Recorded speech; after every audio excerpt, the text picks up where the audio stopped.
જૂનાગઢના ભેસાણની શૈક્ષણિક સંસ્થામાં વિદ્યાર્થીઓ સાથે દુષ્કૃત્યનો કેસ સમાજ સુરક્ષા વિભાગે બાળકોનો કબજો વાલીઓને સોંપ્યો છે। સમાજ સુરક્ષા વિભાગ શૈક્ષણિક સંસ્થામાં કામ કરશે અને સતત મોનિટરિંગ કરશે અને સમાજ સુરક્ષા વિભાગ શાળાના બાળકોનું કાઉન્સેલિંગ પણ કરશે। આ સાથોસાથ અન્ય કોઈ વિદ્યાર્થી કે કોઈ બાળક ભોગ બનનાર છે કે નહીં તેની પણ તપાસ કરવામાં આવશે। જો કોઈ અન્ય કોઈ ભોગ બન્યું હશે તો ભોગ બનનારનું પણ કાઉન્સેલિંગ કરવામાં આવશે। કલેક્ટરે સમાજ સુરક્ષા વિભાગને આ અંગે તલસ્પર્શી તપાસના આદેશ આપ્યા છે। 3 બાળકો સાથે આવું કૃત્ય બનેલું હતું બનાવ FIR મુજબ અને એક બાળક નોજરે જોનાર છે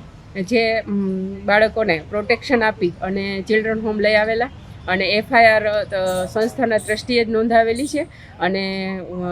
એ જે આચાર્ય અને ગૃહપિતા છે એમને હાલ જેલ હવાલે કરેલા છે અને ત્યારબાદ બાળકોને પૂરતું પ્રોટેક્શન આપી કાઉન્સેલિંગ કરી, બાળકનું કાઉન્સેલિંગ કર્યું, વાલીનું કાઉન્સેલિંગ કર્યું અને આવા કૃત્ય કોઈ પણ સાથે થતું હોય ક્લાસમાં તો તમારે કોને રજૂઆત કરવી એના માટેનું તમામ માર્ગદર્શન બાળકોને અને વાલીઓને આપી અને એમને પુનઃસ્થાપન કરવામાં આવેલા છે। અને કલેક્ટર સાહેબ દ્વારા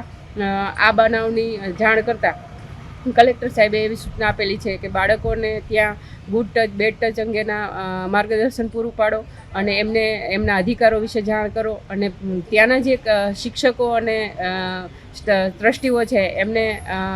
પોક્સો એક્ટ શું છે, જે એક્ટ શું છે એનું માર્ગદર્શન પૂરું પાડો અને એમને કહો કે ભાઈ આવા પ્રકારના બનાવ બનશે તો તમને કેવી સજા પડશે એના વિશે માહિતગાર કરવા માટે સૂચનો મળેલા છે અને આગળની કાર્યવાહી બાળકોને સાથે રહી અને પ્રોત્સાહિત કરવામાં આવશે।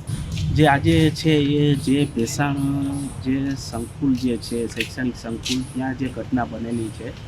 જે પોક્સો એક્ટ અંતર્ગત તેની FIR આજે નોંધાઈ ગઈ છે। FIRની કોપી અમારી પાસે આવી ગઈ છે। હાલ છે એ બાળકો જે છે 4 બાળકો છે એ બાળ સંભાળ ગૃહમાં ત્યાં અહીંયા રાખવામાં આવેલા છે। તેના વાલીઓને બોલાવી અને આજે છે એ બાળકોને CWCના ચેરપર્સન દ્વારા છે એ બાળકોનું પુનઃસ્થાપન કરવામાં આવશે। ત્યારબાદ છે એ બાળકો છે એ તેમના ઘરે જશે અને હાલ જે છે જે સંસ્થા છે ત્યાં હજી બાળકો જે છે તેની સાથે અમે ત્યાં પ્રેમાળભર્યું વાતાવરણ ઊભું કરવા માટે છે અમારા કર્મચારીઓ ત્યાં સતત વોચિંગ કરશે, ત્યાં રહેશે, બાળકો સાથે છે એ ગુડ ટચ બેડ ટચના કાર્યક્રમો કરશે અને સતત છે એ બાળકોને પ્રોત્સાહિત મળે, એનું મન નબળું ના પડે એના માટે છે અમે સતત અમારી તેની પર હાજર